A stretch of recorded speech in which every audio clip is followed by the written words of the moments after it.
Okay, so we've got a sweepstakes to win a vacation at Super Nintendo World, a Mario Kart-themed Lego set, Mario's Picross on the Virtual Console, nice, and the Super Mario Bros. 3 soundtrack on the Nintendo Music app. Alright then, that's what Nintendo's ponying up to commemorate the 40th anniversary of possibly their most beloved game ever. Now it's my turn. 1985 was a long, long time ago. And if you want to see just a tiny slice of the differences between then and now, take a look at computing.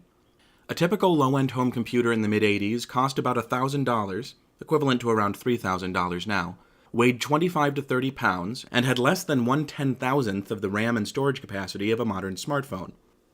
At the really low end, you had models like the Commodore 64, which had about half as much power as a $1,000 computer, but sold for just $149 by 1985.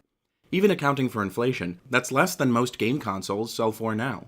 And speaking of game consoles, this was also the year when Nintendo's Famicom reached the shores of North America, having been rechristened the Nintendo Entertainment System and offered for an introductory price of $179.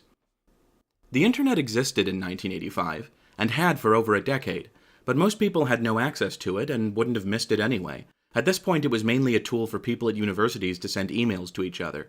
There were no websites because there was no web, and it would take 8 more years for public internet access to even become possible, let alone common.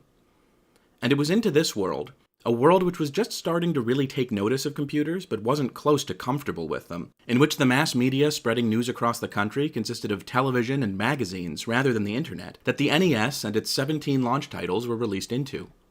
Most were just glorified arcade games, but one of them was something more. Already a hit in Japan, destined to be an even greater hit in the US, the experience that defined the platformer genre for several generations, Super Mario Bros.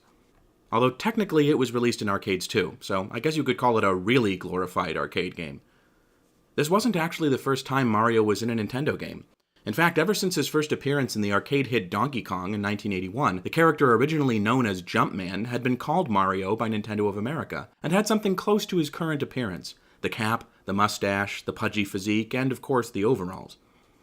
The first game named after him was Mario Bros. In 1983, a single-screen arcade game in which plumbers Mario and Luigi must flush an unnamed city's sewers of an increasingly freakish bunch of animals.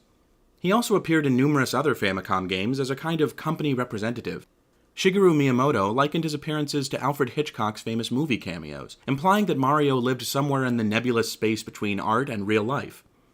There's always been a kind of magical realism about Mario as a character that seems to appeal particularly to Western audiences.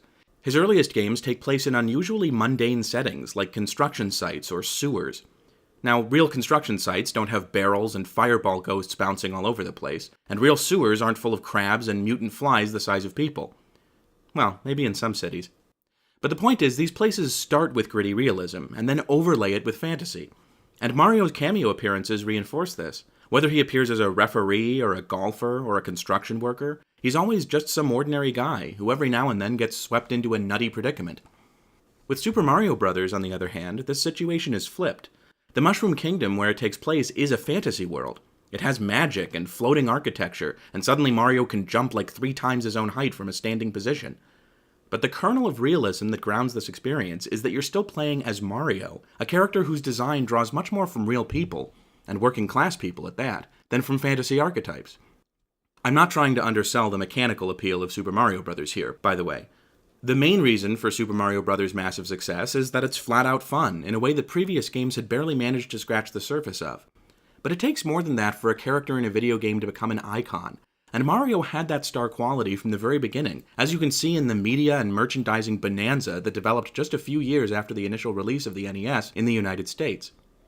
It's my contention that Mario was essentially the US equivalent of Hello Kitty, a character who's relatable but quirky in a way that makes you want to know more before a single word is spoken.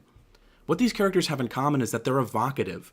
They don't need to talk to get your imagination going, to the point that when a detail of their backstory is revealed, rather than thinking, wow, I didn't know that, you're more likely to nod your head and go, I knew it. Obviously, Mario was also super popular in Japan during the 80s, as was Hello Kitty in the United States to a lesser extent. But even though they both hail from Japan, Mario wasn't the face of video gaming as a whole in his home country the way he was here. In a sense, we adopted Mario, seizing on the American aspects of his character and amping them up in our own heads until he became something that was as much American as it was Japanese. So when the 40th anniversary of his big Western breakthrough comes around, I'd say that we have just as much to celebrate as Nintendo's management does. That's why I'm taking this as my year to appreciate everything Mario has stood for over the last 40 years, as a game series, as an ongoing story, and as a company mascot. Throughout 2025, I'll be taking a look back at every mainline Mario game that I've played and remembering the unique contributions that each entry has made to the series, with special reference to the things that have stuck around and become essential.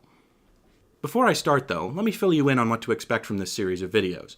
First of all, I want to stress that these are not the only videos I plan to make in 2025, and videos on other topics will likely alternate with the Mario ones over the course of the year. My goal is to be finished with the series by the end of 2025, not necessarily to square it all away at once. Second, you might wonder what I mean by mainline Mario games. For the purposes of this series, I'm going to define mainline as the games that focus on platforming gameplay, with Mario as the protagonist and Bowser as the villain. However, if a game doesn't meet these criteria, but is a numbered sequel to a game that does, like Yoshi's Island, I'm counting that too. Also, bear in mind that I haven't played all of these games. In fact, it's been a while since I played a mainline Mario game. So if you want a refresher on Mario's recent history, this isn't the place to find it. My real focus here is on the formative influences of the series, so the last game I'm likely to cover is Super Mario 3D Land. Finally, there isn't going to be a strict one video per game format here. In some cases, I've combined discussions of multiple games under one broad theme, and I may take more than one video to talk about a single game, whether that's in the form of multiple long videos or the shorter side notes I make sometimes. 12 years ago, Nintendo declared 2013 the Year of Luigi to celebrate the 30th anniversary of his introduction in the arcade game Mario Bros., but to a certain extent, that came from a position of weakness. For the first time, Nintendo had 2 games coming out in which Luigi was the star, and they realized that he had never received a lot of attention before, so they pushed him out into the limelight to take a few bows and increase his profile a little. It's also worth noting that this was a very difficult year for Nintendo financially, with the Wii U laying an egg and the 3DS still years away from reaching its full potential. In this year of Mario, the situation couldn't be more different.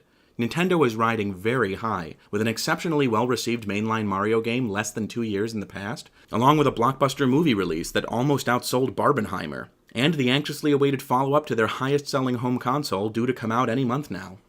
This is a time to be bold, a time to take that controller back from your little brother and show him why Mario is the main character.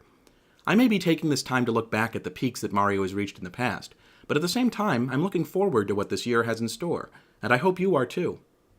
See you next video! Oh, and by the way, I realize that this video didn't make it out in time for Mario Day, strictly speaking, but it is in time for Maria Day, which is what O'Chunks calls him in Super Paper Mario. So, there's that.